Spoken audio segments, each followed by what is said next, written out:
Haiti is facing its worst crisis in decades, perfect storm of gang violence and political drift. And just when it seems that things can't get worse, new headlines show otherwise.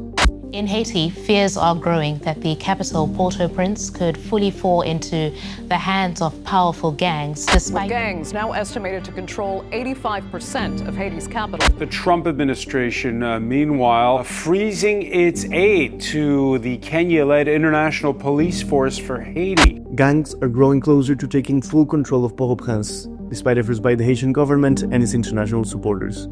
Let us take a look at how the situation grew so dire.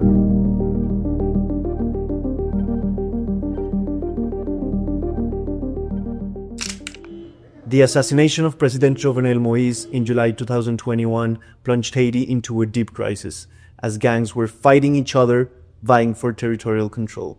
Since then, over 1 million people have been displaced, and around 15,000 have been killed. In early 2024, the situation took a radical shift. In February, while interim Prime Minister Ariel Henry was abroad, the gangs changed strategy, and rather than fight each other, they united in a coalition called Viv Ansanm.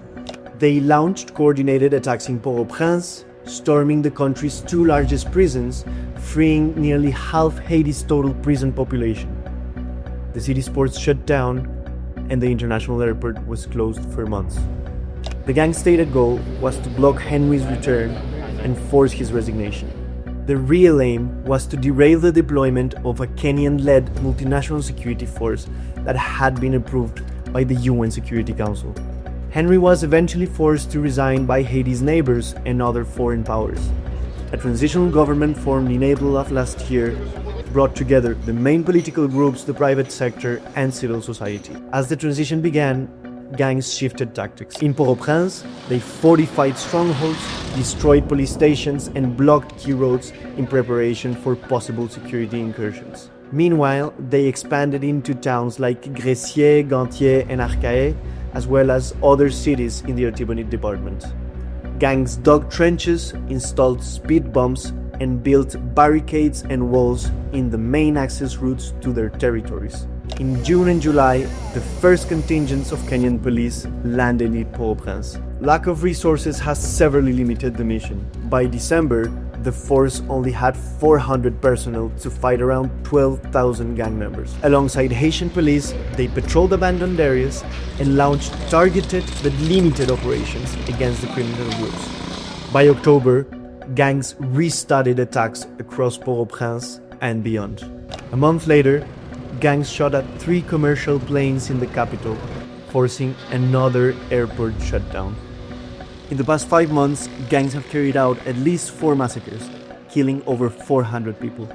Gangs are now attempting to reach Pétionville, an upscale area that is home to elites and diplomats, by taking control of Kenskov, a mountainous town overlooking these upscale districts and seizing control of their last remaining access route to the capital that is not yet under their full control. Beyond strengthening their grip on the capital, gangs have expanded into regions that had been relatively spared from violence. In late March, they launched an offensive in the towns of Mirmalais and Sodo, where they stormed the local prison, freeing over 500 inmates, and fired at a government helicopter used to transport security officers. Gangs now control a significant part of this area. Attempts by the state to halt the gangs' advance and strike their strongholds, including the use of drones by a newly formed security task force, have not been successful in slowing down the criminal groups or capturing any gang leader. In April, a wave of protests against the government's perceived inaction in addressing insecurity rocked Port-au-Prince. Emboldened by their gains, the Ansanm spokesperson said it loud and clear. The gang's goal is to reach the offices of the Prime Minister and the Presidential Council and bring down the government once again. Some of Haiti's foreign partners, including the Caribbean Community or CARICOM, the US, France, and the UK, publicly expressed their concerns over these credible threats. The UN Security Council has yet to respond to the Secretary General's proposal to establish a UN-funded support office to bolster the Kenyan-led mission and address its funding gaps. As violence continues to expand, there are growing fears that gangs could overtake the capital and succeed at overtaking the state.